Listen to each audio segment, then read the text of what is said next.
What's up, everybody? Welcome to a Saturday edition of The Squeeze. I am Tyler Connie. As you can tell, it is hockey night in Canada. We are decked out in the Leafs blue because we are going to have a Leafs related pick later on today. So another 1-1-1 day, but an interesting day. So we had the Philadelphia Phillies once again, first five money line. They tied it in the fifth inning, so that bet becomes a push.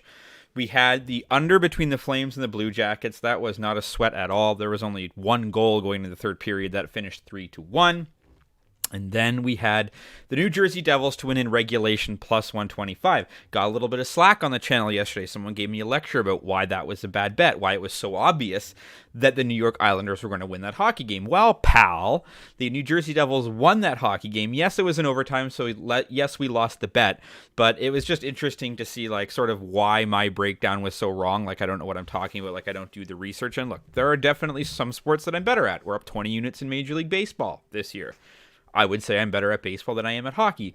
But it's funny because in the comment they said that because of my pick on that game, my videos and my channel was never worth a second look. So hey, we're up over 60 units on the year. We're well above 500 in the betting.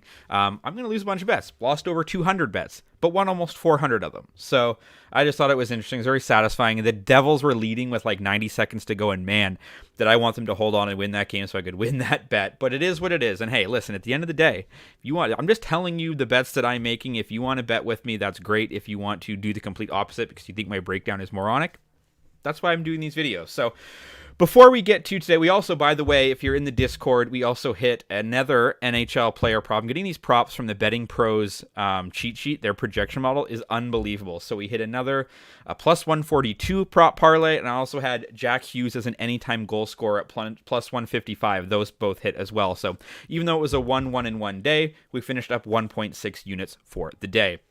Before we get to today's picks, just a reminder, hop in the Discord. It's linked in the description below. It's where I post picks early and often. We also chat about things like video games, other sports, pro wrestling, all that kind of stuff. And also, if I won you some money, a subscribe button is always nice, or tell a friend, hey, this guy does this every day. He wins some bets, does it all for free. Hit the subscribe button. That's the only thing that I ask. Okay.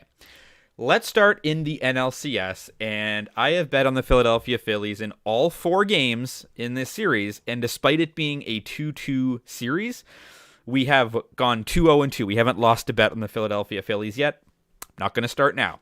I know that the way baseball goes, 2-3-2, this game is still in Arizona, but I am taking the Philadelphia Phillies straight up on the money line, not the first 5 innings this time, the whole game.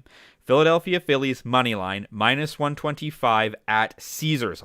Great. That's the best place to get this price. A lot of the prices are in the 30s already. So Caesars gets you that. It's going to be a rematch from Game 1, where it's Zach Wheeler going up against Zach Gallen. In Game 1, you had Zach Wheeler go 6 innings, gave up 2 earned runs, and struck out 8 in a 5-3 Phillies win. Gallen in that game went 5 innings, gave up 5 earned runs, walked 2, gave up 3 home runs. As we remember, the Philadelphia Phillies stomped all over the place in Arizona in Game. Well, I mean, it was a 5-3 final, but they hit 3 home runs. And I'm just rolling with that. Are the Philadelphia Phillies, the way they've been playing, going to lose 3 consecutive games?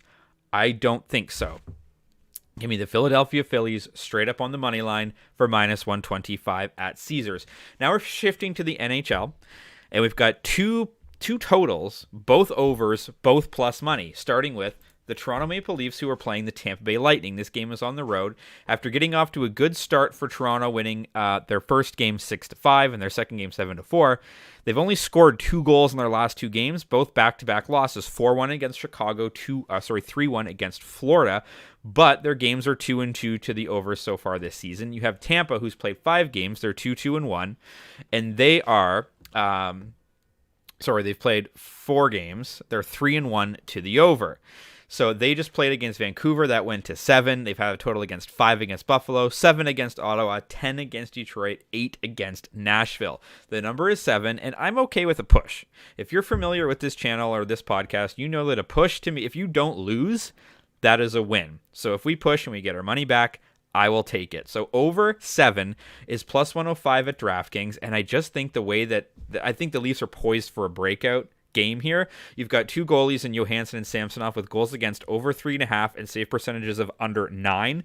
Both goalies are presumably better, but Tampa Bay is definitely feeling the effects of missing Vasilevsky. I think Toronto, having gone back-to-back games where they've only scored 1-1 after opening the season with 6-7, I look for them to get it right here as well, but Tampa can score too. So a push is fine, a 4-3 final, I'm fine with that, but give me over 7 for plus 105 at DraftKings. And we're doing the same exact bet at the same exact place at DraftKings for Winnipeg and Edmonton.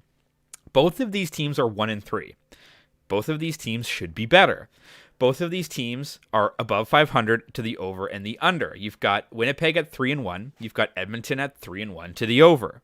So they're both 1-3, but they're both 3-1 to the over. When you look at their head-to-head totals too last season, you got the most recent 2 games, 7-5 at Winnipeg, so 12 goals, 6-3 Edmonton, 9 goals.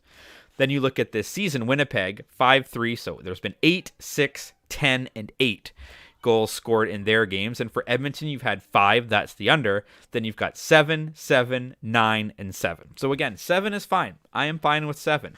But the way that these two offenses score, you've got Hellebuck, who has not been great this season at all. He's 1-2 with the goals against a 4.38 and a save percentage of 8.43. Maybe this is the game he gets it right, and you want to take the under here. I get that. Going under 7 is good too, because you have the push potential at 7.